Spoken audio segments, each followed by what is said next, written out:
Hey everyone, welcome back to the Rideshare Hub. It's me, Jacob. Before we get going with today's video, in case you didn't use a referral code to start driving for Uber, it's okay. I'm going to show you how to use a retroactive sign-up code right now so you can get your guarantee of up to $1,000. Woo! Here's what you're going to do. You're going to open up your Uber driver's app. You're going to look at the top of the screen for either your picture or those three lines. Click there. Then you're going to click the earnings tab. Next, click help or the question mark. Then click account and payment. Next, click referrals. Then click invited driver, report my missing or incorrect driver referral. Click send a message, and the invite code that you're going to use is JACOB 17756UI. Friend's name is Jacob Letman. Phone 307-349-7713. Email address is goodvibetribe222@gmail.com. And finally, the details, you're going to put my friend Jacob referred me to start driving for Uber. That's it. Send it in so you can get your guarantee of up to $1,000 to start driving with Uber. All right, you guys, so for today's video, and once again, welcome back to the Rideshare Hub. We truly appreciate each and one of you guys being here to view this video, subscribing to our channel, sharing our videos, promoting us. We appreciate that. We're here for you guys. That's what we're all about, Rideshare Hub, helping the rideshare community. And today what I want to speak with you guys about are 5 reasons that Lyft drivers are quitting. That's it. They're giving up. They're throwing in the towel. I'm done. Let me out of here. Goodbye. Ciao. Okay, I think you guys get the point. So let's talk about this. So number 1, safety concerns. That's a big one, right? We've seen an influx of unfortunate and terrible things happening to drivers with passengers that did terrible things, violent things, wrecking their cars, just being assholes, all sorts of stuff, right? We've heard tons of horror stories. Puking, that's a classic, common one. Carry your puke bag. Do it. Protect yourself. All right, so anyway, safety concerns. There's just a lot of people, and I would say especially like female demographic, that are, and it's a real concern, I mean, the rates are low when you look at the percentages of drivers and incidents that are, I would say, of how do I put this, of like terrible things happening, right? There's lots of incidents with drivers. If you've driven for a while, everybody's gonna have an incident at some point. I've had lots of stuff spilled in my car. No puke, fortunately. People scratch, slam doors, are jerks, dirty, smell, blah blah blah. But like serious incidents, pretty small numbers. However, it's kind of a scary thing because you just never know. That's why we have safety videos talk about this stuff, because we don't want anybody out there, especially if you're just driving. Please try and stay in spots that are safer.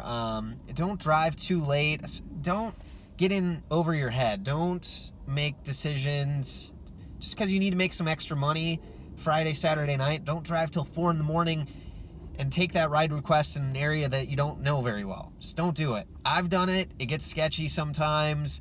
Don't put yourself in that position because you just never know. Not a lot good goes on probably past midnight, but especially past like 2 a.m. and definitely past 3 a.m. You know what I'm saying? So anyway, we've seen a lot of drivers quitting because of safety concerns and incidents that have happened to drivers out there. Number 2, I've been driving for a while. If you've been driving for a while, you can attest to this. The reward system and bonuses just aren't what they used to be, and they're not consistent, and they're all over the board, and that's disappointing. And it's disappointing because the pay rates for rideshare driving aren't spectacular, right? You can make good money if you know what you're doing. Do your education, right? So you can be an informed driver and be the most efficient driver at making money out there. But it's not like we're making an excess amount of money so that we can just spend it on whatever and, drive whenever and no worries. It's not like that, obviously. So the deal is that the bonuses make a big difference for drivers. And what I found out the hard way is that continually changes. And when I started driving, I was like, oh yeah, this is great, these bonuses. And I started to count on that as part of my income. And then I was sadly I was wrong that it didn't last forever, right? And those dropped off and changed, and then I'm looking at my bills and income that I thought I had guaranteed. I didn't. So anyway, that is a big letdown for a lot of drivers, and a reason why many are quitting Lyft. Number 3, this is common. A lot of drivers, including myself, switching to Uber. And why is that? Well, Uber is all over the world, and it is more easily recognizable than Lyft. Some people, there are a lot of people out there that prefer Lyft to Uber. I would have agreed with that more when I, like 3-ish years ago. More people were, I felt like, lady was looking at me weird, sorry, caught me off guard. Anyway, 3.5 years ago when I first started driving, I felt like I had a lot of passengers that chose Lyft over Uber. They felt like the experience was better. The drivers went through a more rigorous background check, and they had cleaner vehicles and this and that, which, I don't know, that was their opinion, which is fine. But now I would say they're about equal, and when it comes down to it, Uber gets more rides than Lyft does. So a lot of people, if you don't drive for both, then they're making the switch over to Uber. All right, number 4.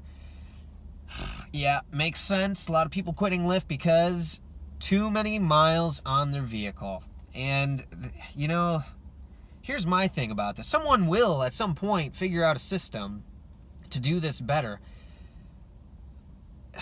If you have your own vehicle, you're going to run it into the ground. You're just going to. Even if you're doing this driving part-time, you're going to put on so many more miles than everybody else, and you're going to have more maintenance needs for your vehicle, and it's costly, right? Tires, brakes, oil changes, all more frequently. Any major repairs. Your suspension's going to take a beating. You're going to need alignments. Your overall body of your car is going to be beaten up from, road gravel and stuff like that. If your windows will get nicks, get window insurance, by the way, with 0 deductible. Do that. Because you're definitely going to get rock chips. I can promise you that.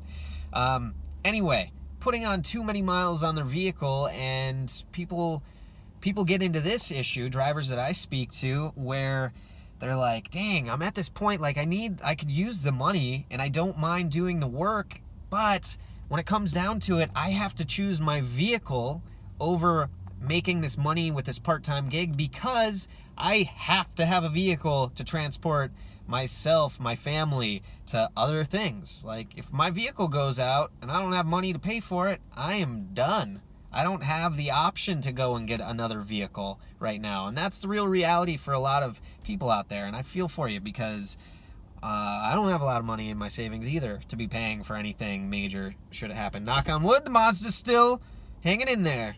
Hang in there. Okay. Number 5. Yeah, and this, totally understandable. I think this makes the most sense to me out of all. Number 5 is they don't see a long-term future driving for Lyft.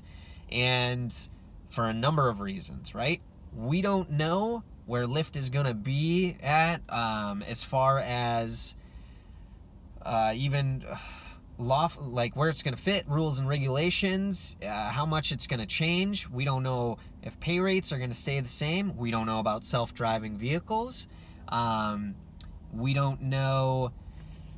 There's a lot of uncertainties about driving, and they've gone public in publicly traded. We don't know how that's going to play out. There's a lot of uncertainties. So A lot of people would rather get out now while they can rather than depend on it too much and then find out down the road that you're done driving. And also, you know what? There's a lot of people that get deactivated for stupid reasons because passengers write in wrong things. Yeah, there's just a lot of uncertainties with driving for Lyft. And so a lot of things up in the air. I totally understand that. People want to have stability and something they could depend on. And also, we don't know how things are going to play out with, like, are we employees? Are we independent contractors? Are we going to have set schedules? So all of those things leave for a lot of uncertainty. Anyway, you guys, those are the top 5 reasons that we're seeing for a lot of Lyft drivers quitting, and rightfully so. I don't blame you at all.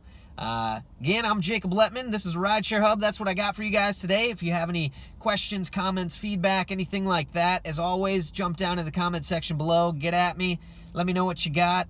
And until the next time, drive safe, everyone.